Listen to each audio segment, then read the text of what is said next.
Bismillahirrahmanirrahim. Alhamdulillahi rabbil alamin. Wassalatu wassalamu ala nabiyil karimil amin. Rasulillah Muhammadin wa ala alihi wa ashabihi ajma'in. Bapak Ibu yang saya muliakan, kembali tentang Ali bin Abi Thalib. Beliau banyak mengambil ilmu dari sang Rasul sallallahu alaihi wasallam, tidaklah mustahil karena beliau dari usia 7 atau 6 tahun tinggal di rumah Rasulullah sallallahu alaihi wasallam. Nanti ada hal-hal yang perlu kita sampaikan di mana orang-orang Syiah Rafidhah mendewakan Ali bin Abi Thalib, bahkan menuhankan Ali bin Abi Thalib. Muncullah satu kalimat namanya Asy-Syiah atau Syiah. Syiah dalam bahasa Arab artinya ialah pengikut setia. Makanya orang-orang Syiah jika disebut Syiah mereka senang, bahkan bangga. Ya, ana Syi'i. Adapun yang terbaik ya disebut dengan Rafidhi atau Ar-Rafidhah. Itu benci mereka. Sebagaimana orang-orang Yahudi hari ini di Palestina sangat bangga jika disebut dengan Israel. Anti-Israeli, oh iya dong, of course. Kenapa? Mereka ingin menisbahkan kepada Nabi yang saleh, Rasul yang saleh, Nabi Yaqub alaihissalam. Makanya kalimat Israel itu ialah hamba yang saleh, hamba Allah yang saleh. Isra, hamba, il Allah. Itulah nama atau gelar Nabi Yaqub. Semua anak cucu Nabi Yaqub disebut dengan Bani Is. Itu yang tepat. Sebutlah dengan Yahudi, Zionis Yahudi. Cukup. Kalau pun mau, wallahu a'lam. Apakah mereka sekarang itu termasuk ya anak cucu Nabi Yaqub? Wallahu a'lam. Bahkan orang-orang Yahudi hidup bersama Nabi di kota Madinah. Nabi tetap mengambil dengan ya maksal Yahud, bukan hai Israel, bukan. Bisa dipahami? Sehingga apa? Kalimat Israel itu kalimat yang baik. Namun di mindset kita ya alangkah buruknya. Atau siapa yang nanti ketika lahir anaknya kasih nama Muhammad Ismail. Ada cucu kan? Cucu lahir bang, kasih nama Muhammad Ismail. Kayaknya mungkin viral, gembar dunia. Biarin.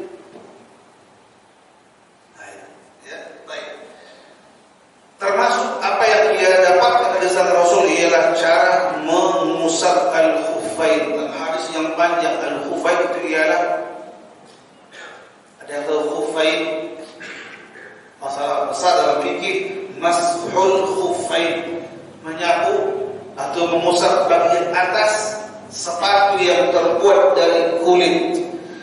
Dan nanti khilaf panjang para ulama fikih apa hukum menyapu dari atas ya kaos kaki yang terbuat dari katun. Bisa dipahami? Khilaf ulama nanti. Ya, bagi orang-orang yang musafir boleh ketika dia berwudu tidak melepaskan khufnya, tidak melepaskan kaos kakinya. Ketika berwudu cukup diusap bagian atas saja. Namanya mashul khuffain. Sudah. Satu hadis yang menunjukkan atau perkataan Ali bin Abi Thalib tentang khuffain ini ialah ketika ditanya, wahai sahabat yang mulia Ali bin Abi Thalib, iya, kenapa ya menyapu khuffain yang kotor bagian bawah yang diusap? Berarti rasio akal.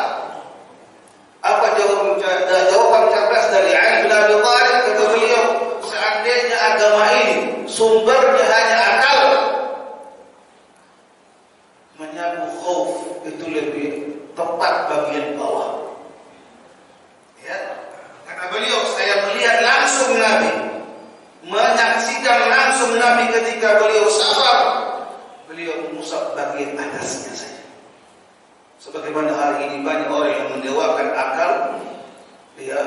ketika orang buang angin, kenapa yang diusap muka? Berwudu katanya. Kenapa pakai usap bagian tempat keluar? Mulailah dengan cara apa filosofinya, apa hikmahnya orang suku sujud. Namanya al-ubudiyah. Sami'na. Sudah. Baik. Yang ketiga, jemaah yang Allah muliakan, yang ini panjang masalahnya ini. Ya, lagi-lagi tentang Ali bin Abi Thalib radhiyallahu anhu warḍahu. Ya, beliau yang selalu dekat dengan Nabi yang mulia sallallahu alaihi wasallam.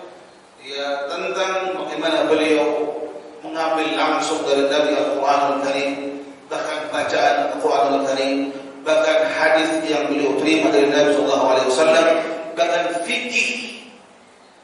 Ya, beliau berguru dengan Nabi yang mulia sallallahu alaihi wasallam. Kemudian di antara dialog dengan Nabi itu juga tentang satu ayat yang beliau tanyakan kepada Rasulullah sallallahu alaihi wasallam nanti, ya, apa hukum mendoakan orang tua atau kerabat yang meninggal musyrik atau non muslim, lalu ya Allah ampunkan dosa bapak saya. Boleh? Boleh enggak? Enggak boleh. Nah, inilah Islam. Oh, berarti tidak lagi care itu apa? Subhanallah, ya. Nah, sehingga pertanyaan ini, ya, dari seorang sahabat bertanya kepada Ali bin Abi Thalib, ya, atastaghfiru li abawaika wa huma musyrikan, orang lain, apakah engkau memohon ampun kepada Allah agar Allah ampunkan kedua orang tuamu yang telah meninggal dunia musyrik? Dijawab, ya Ali, awalaysa istighfar Ibrahim li abihi wa musyrik? Tidakkah Nabi Ibrahim pernah memohon ampun kepada Allah untuk bapaknya sedangkan bapaknya mati musyrik? Dialog ini jemaah ditanyakan oleh Ali bin Abi Thalib di hadapan sang Rasul, langsung turun ayat dalam surah At-Taubah. At-Taubah ayat yang berapa? Jemaah ayat yang berapa? Nah, Masya Allah. Siapa yang jawab tadi? Bapak. Ayat berapa? Apa awalnya?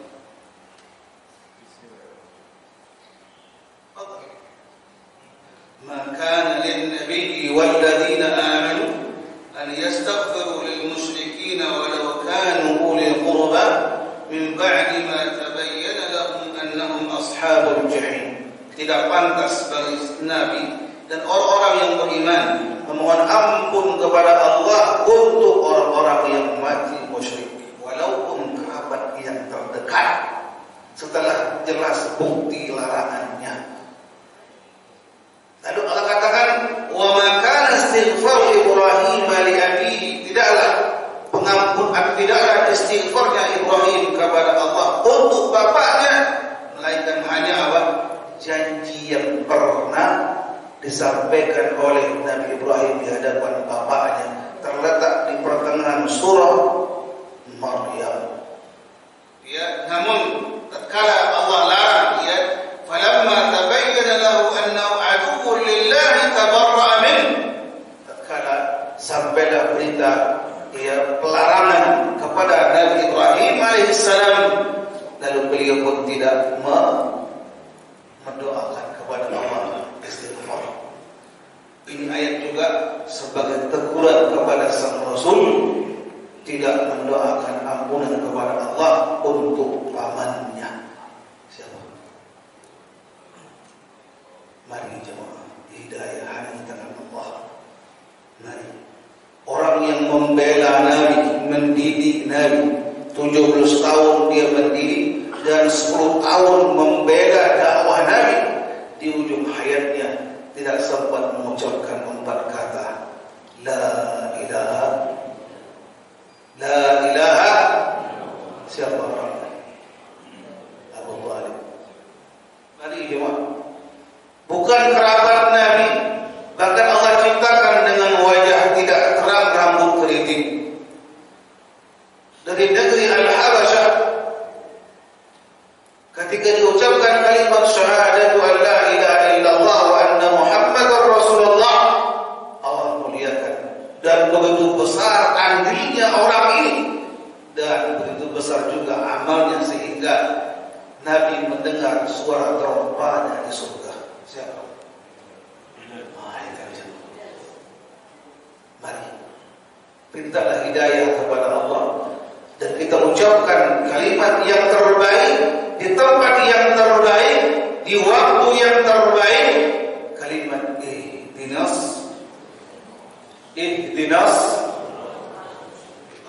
Pindah kepada masalah yang ketiga, ya, perang Ali bin Abi Thalib ketika malam hijrah. Ini panjang.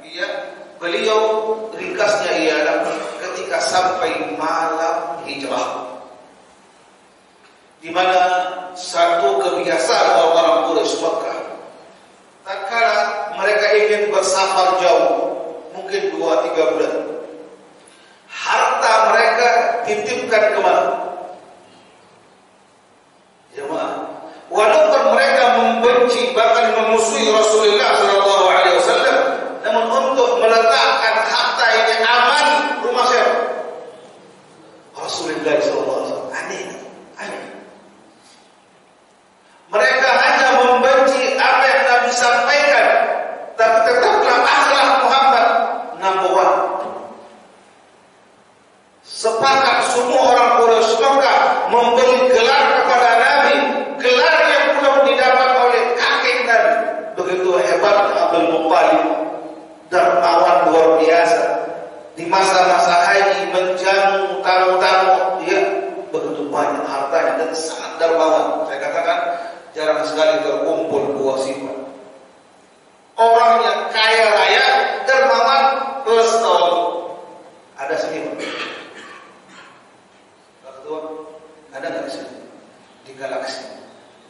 Dua sifat terkumpul. Kaya banyak orang, tapi yang dua ini dermawan plus tawadhu. Kalau ada sini saya cium tangan. Ada orang? Itu Abdul Muttalib. Tapi orang-orang Quraisy Makkah tidak memberi gelar kepada Abdul Muttalib Al-Amin. Bahkan penggantinya Abdul Muttalib, yaitu anak yang paling tua, itulah Abu Thalib, tidak mendapatkan gelar Al-Amin.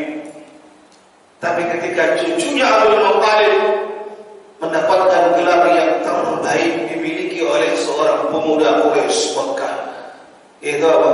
Al-Amin, terpercaya. Sehingga menitipkan harta sebanyak apapun di rumah Muhammad.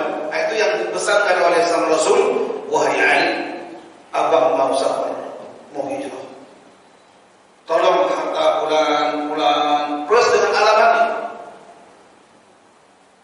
tunaikan nanti, kembalikan kepada pemilik.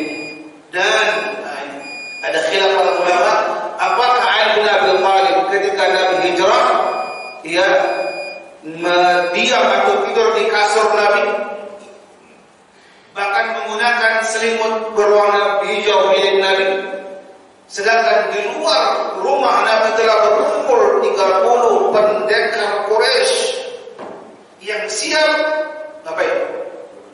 mencencang Nabi dengan 30 suku-suku Quraisy menghadapi satu suku Bani Hashim. Inilah pendapat Abu Jahal ketika siang harinya mereka rapat di DPR, rapat paripurna, yang mendesak bagaimana ingin mereka menghabisi dakwah Muhammad, bahkan sekalian membunuh Muhammad. Semua fraksi mengajukan apa? Ide. Bahkan yang non partai pun ikut.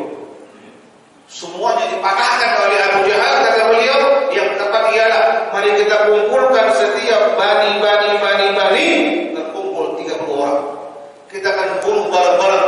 Ketika nanti Bani Hashim menuntut untuk berperang, takkan mungkin menghadapi kita 30 suku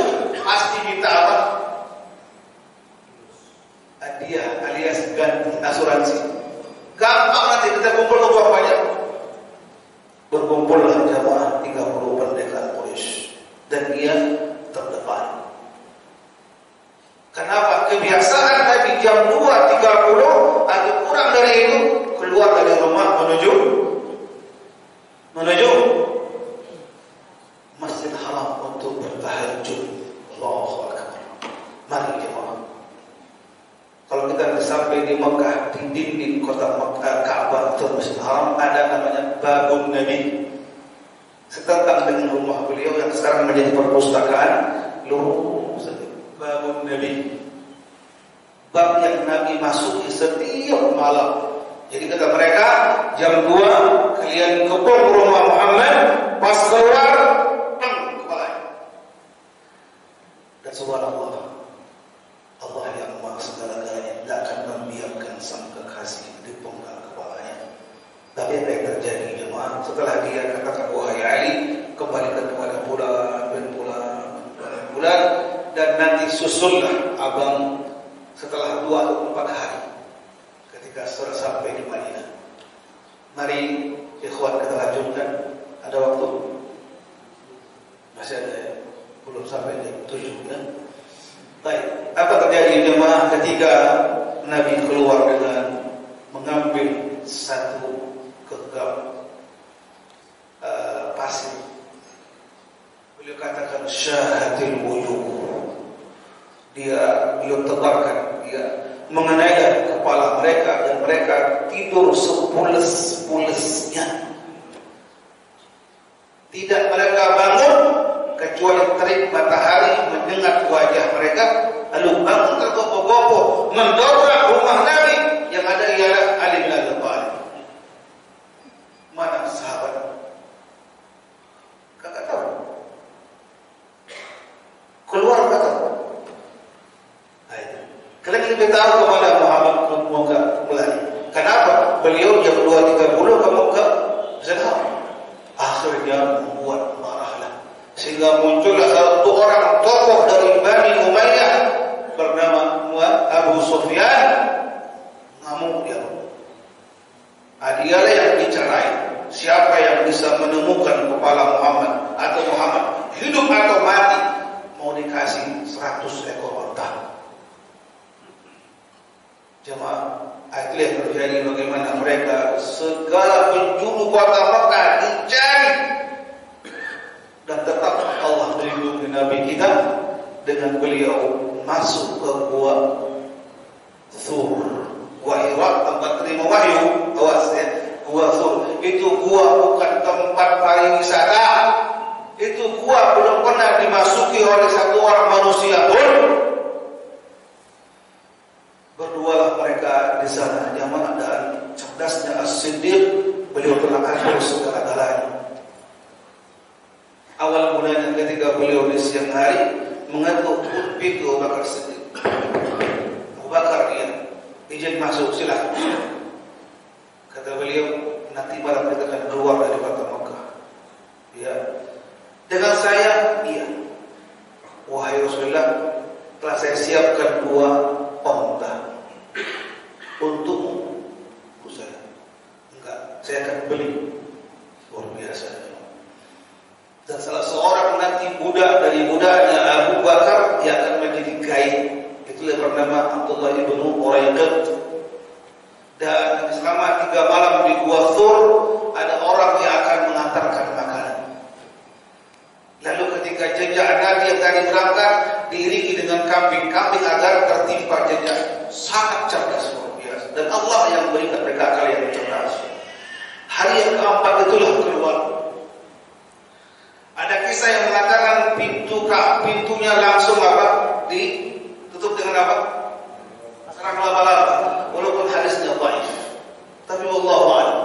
Allah lebih tahu bagaimana menjaga dua insan mulia di gua tersebut. Bahkan As-Siddiqul Akbar, Abu Bakar Siddiq mengatakan, ya Rasulullah, mereka ada di atas kita. Seandainya mereka melihat ke bawah, pasti kita akan ditangkap. Apa kata Nabi? Mengatakan, ya Abu Bakar, apa pedulimu? Kita ini berdua. Iya, yang ketiga Allah. Artinya apa? Ya, penjagaan Allah. Bukan zat Allah, bukan. mustahil, tapi penjagaan Allah yang selalu menjaga kita. Masuklah Nabi pertama dilarang pada as-siddiq, dan saya yang masuk. Dia yang membersihkan dahulu jemaah. Ada yang mengatakan beliau tersengat di ujung jempol kakinya karena ular. Ada hadis yang maudhu yang palsu lagi, itu ular telah menunggu Nabi selama 3 abad. Banyak riwayat jemaah, banyak. Ya, berlebihan. Kata dia, saya ingin bertemu dengan Nabi, ingin bertemu dengan Nabi 300 tahun lamanya. Allah, yang jelas ketika disengat dia, sedangkan Nabi ngantukan alias bukan beliau lemas, sengaja beliau, dan itu menjadi sunnah bagi beliau, tidur sebelum zuhur. Beliau pun tidur, ada bantal, tak mungkin. Ya, ternyata pahanya as-siddiq menjadi bantalnya Rasulullah. Ketika ujung jempolnya kena sengatan, tidak kuat untuk menahan, bukan menjerit, enggak, tapi air mata yang mengalir itu yang mengenai pipi Nabi yang mulia sallallahu alaihi wasallam, dan dia bangun. Ada apa? Abu Bakar, kata beliau, kesengat. Dan beliau mengatakan hanya dengan tiupan yang ringan dekat jempolnya langsung sembuh. Kalau kita sama sakit, beda kelas. Ala kulli hal, berangkatlah keduanya menuju Madinah. Dan jemaah, sampai berita nanti ada orang yang Nabi utus dari kota Madinah ke kota Mekah, bukan sembarang orang, orang khusus tentunya untuk menjemput anak dan istri-istri Nabi Muhammad sallallahu alaihi wasallam. Di akhir kajian kita ini ialah ada pembahasan yang penting lagi, ialah nanti mungkin waktu sudah habis, tentang ketika beliau sampai di Madinah dan belum menikah, tetap dia bekerja. Tidak ada ceritanya sahabat menjadi peminta-minta, pengemis dan pengemis, apalagi utang ke sana utang ke sini. Dan semua sahabat yang telah digembleng oleh Nabi Muhammad sallallahu alaihi wasallam tidak pernah meminta-minta, mengemis apalagi. Bahkan ada kisah mengatakan Ali bin Abi Thalib, dia bekerja hanya untuk mendapatkan makanan untuk anak istrinya dengan cara menyirami korma-korma milik kaum Yahudi. Boleh? Boleh. Muamalah boleh. Bahkan jemaah, bagaimana dia begitu kayanya menantu sang Rasul bernama Utsman bin Affan. Nabi tidak pernah sedikit pun meminta kepada menantunya untuk kebutuhan pribadi. Tidak pernah. Kalau kita langsung dengan hujan, dengan dia, bini lu anak gua. Mari dia pelajari jemaah. Sirah ini bukan hanya kita mendengar duduk lalu ada decak kagum. Enggak. Itu kucing kita panggil. Serapi. Bagaimana insan yang mulia ini jemaah bertahan, tidak meminta untuk pribadinya, walaupun buat menantu yang terkaya. Dan para sahabat menunggu Nabi kapan minta. Kenapa? Nabi yang telah bersabda jemaah, al-yadul ulya khairun min yadis sufla. Orang yang memberi jauh lebih baik daripada orang yang apalagi mengemis minta-minta. Mari sampai sini. Nanti ada kisah menakjubkan ketika beliau sudah sampai, beliau hampir setahun setengah di kota Madinah, dan satu orang putri terbaik, ya putri Rasulullah yang bungsu, bernama Fatimah Az-Zahra bintu Muhammad, telah dilamar oleh 2 sahabat besar. Bahkan Abu Bakar ingin melamarnya, Umar melamarnya. Nabi hanya diam. Utsman tak mungkin karena telah menikah dengan kakaknya Fatimah. Ali ingin maju jemaah, tapi dia fakir dan sebatang kara. Muncullah tim sukses. Itu pentingnya tim sukses. Anak-anak muda yang masih bujang-bujangan, perantau lagi. Saya pernah lagi dia ngelamar tolak orang sedih. ditanya lagi, kerja apa? Masih kuliah. Kuliah. Cari tim sukses wahai para anak-anak muda. Nanti kalau mau sama anak Japri, secara baik sampai sini. Semoga ada keberkahan dari ini. Dari dua hal yang sangat penting. Yang pertama ialah kisah dari sahabat Abu Dzar Al-Ghifari. Yang kedua, peran seorang anak muda yang selalu membela dan membantu agar orang-orang mendapatkan hidayah dengan cara bertemu dengan Nabi Muhammad SAW. Poin yang kedua, bagaimana ketika orang yang telah berilmu dan diamalkan ilmunya, lebih dari itu ialah mendakwahkan, mengajak, menyeru, menyampaikan apa yang telah dia ketahui, apa yang telah kita, apa yang diamalkan. Assalamualaikum.